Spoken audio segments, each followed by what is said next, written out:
The fight between Kawaki and Boruto was a much bigger deal than you think.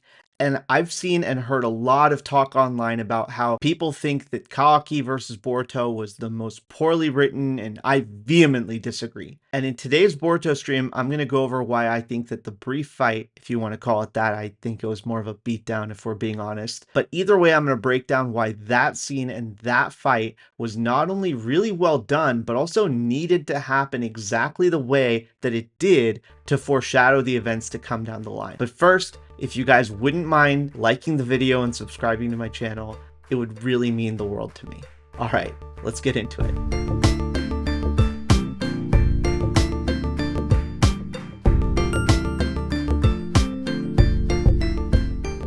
So one of the biggest criticisms that I've heard about the showdown between Boruto and Kawaki in Chapter 9 is that Kawaki, who definitely knows that it's Boruto that he's talking to, and should know that Boruto wouldn't actually kill a bunch of Jonin, is accusing him of killing said Jonin, and then goes on to say, "You're the enemy of Konoha, Boruto."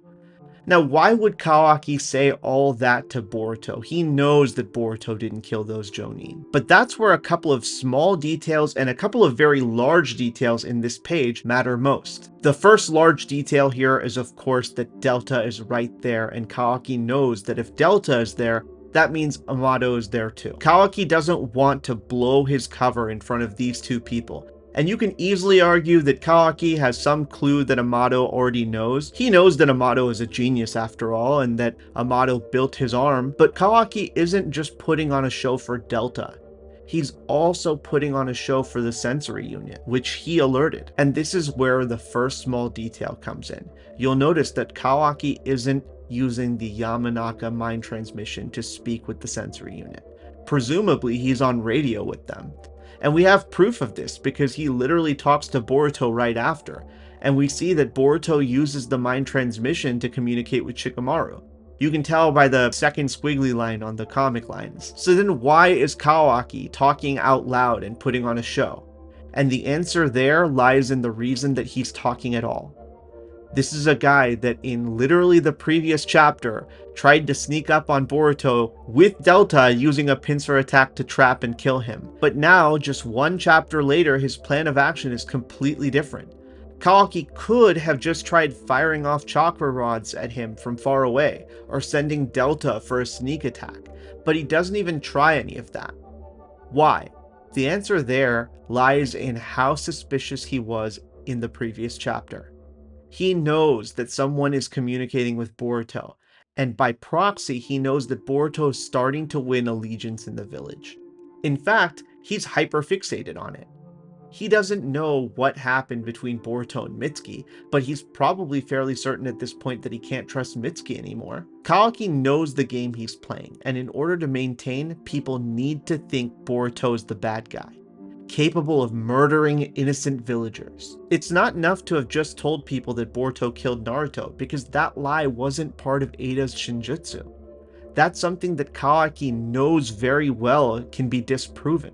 In fact, Damon had Kawaki rattled by bringing up that very subject in Chapter 6. So what we have is Kawaki making a very logical decision to alert everyone, then try to make Boruto look bad before he captures him and kills him. The problem is that Kawaki has no idea how strong Boruto is. He knows Boruto beat Code, but Kawaki has been training too. He doesn't actually know that he can't take Code. He probably thinks he can beat Code, and even until this fight with Boruto, he probably still thought he had a decent chance to beat Boruto as well. But then why is Kawaki attacking Boruto at all? He knows Boruto is not an immediate threat to the village. Shouldn't he be focused on the Shinju? Well, not exactly. Kawaki doesn't care about the village. He only cares to keep Naruto safe from the Shinju. He already got his ass beat by one of them. He's better off staying away from that fight entirely. So then what does that mean for Himawari?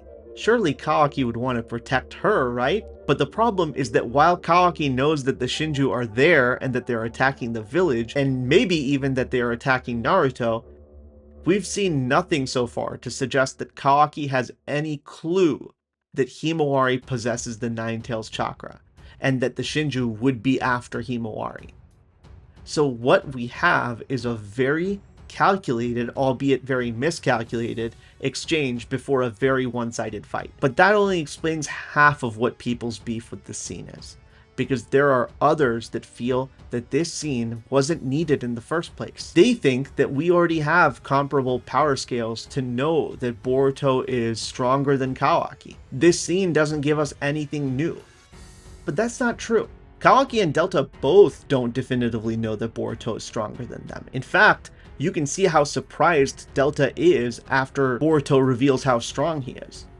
And more importantly, we get the new information that Kawaki thought Boruto had control of his karma, and now he's plotting. That means that all this time Kawaki actually thought that he could beat Boruto because Boruto would make sure to stay in base. But Kawaki seeing that Boruto can't control his resonance means that one of two things is happening. I'm going to go over the less likely outcome first. The less likely outcome is that Kawaki is going to turn around and try his best not to go into karma mode around Boruto for the safety of everyone in the village. And obviously that is a far less likely outcome than what I think is ultimately going to happen, and ultimately the more sinister option as well, which is that Kawaki, who has been operating under the assumption that Boruto had his karma under control, is still hell-bent on killing Boruto, not because he thinks it's what's best for the village or that it's what's best for Naruto's safety, but in fact because Kawaki is just hell-bent on killing Boruto because he's jealous of Boruto.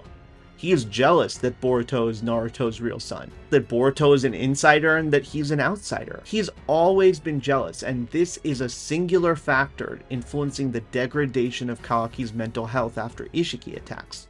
Kawaki witnesses Naruto's life being legitimately threatened, and then immediately is confronted by the fact that Boruto is a threat to Naruto, and then in that moment itself develops a psychopathological need to kill Boruto. It's not that he wants power or that he desires the adoration of the people of Konoha. He doesn't care about that at all. He doesn't care about the people of Konoha. He doesn't care about the safety of the people in Konoha. He doesn't care about anybody not named Uzumaki in the village. They're all distractions to him. The only thing Kawaki cares about is what he's been telling himself for the last 3 years, which is that once he kills Boruto, he can bring back Naruto, who will be safe, and then he can disappear forever. But the part that Kawaki hasn't come to grips with is that he doesn't actually want to kill Boruto. Deep down, he doesn't. He wants to hate Boruto so badly, though, that he's talking himself up. But Boruto's a younger brother to him.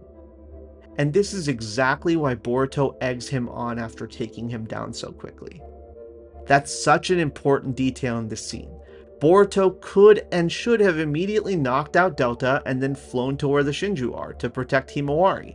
This is the guy that's been making only optimal moves for the first 8.5 chapters, but instead of flying off, he stands over Kawaki and says, "Have you been training at all?" And the context here is that at least twice now, somebody has asked Boruto if he's come to Konoha to die, and instead of saying, "Nope, I'm here to beat the hell out of you," both times he says, "Dying here sounds nice, but I'm not ready to die yet." That sounds like a person that knows how they're gonna die. And since we know that Boruto has future sight available and that Boruto has seen visions of the future, it's pretty clear that with that in mind, what Boruto is doing here with Kawaki is more so egging him on to prepare him for the inevitable moment coming where Kawaki will need to kill Boruto.